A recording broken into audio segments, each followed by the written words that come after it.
before. And New York City has seen a sharp drop in the number of chronically homeless, thanks to a new transitional housing program. This used to be one of the major homeless encampments in the South Bronx under the Major Deacon Expressway. It's an old, abandoned train platform. And there are tunnels running under here where guys lived.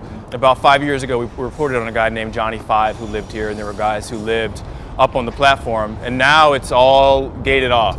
Tactics like this and in other places around the South Bronx is the reason that there's been an 80% drop in individual homelessness in the borough. The Department of Homeless Services has opened safe haven shelters around town. They're smaller, more private shelters with fewer restrictions where people can come and go as they please, and it's usually a temporary step toward permanent housing.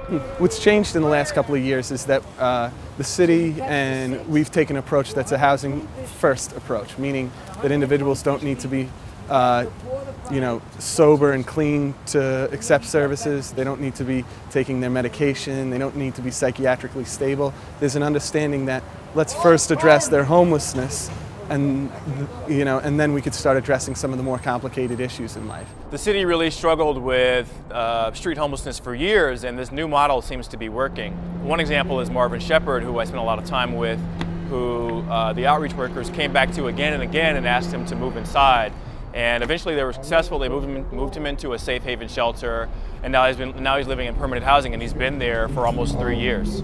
My name is Marvin Shepard, and this is my apartment. I actually lived on the street for 10 years, 10 hard years.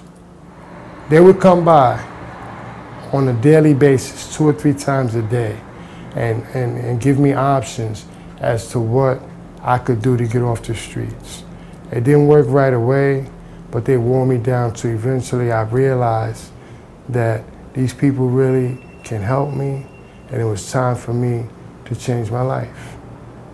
He is sobered up. He had been on the streets for 10 years, abusing crack cocaine.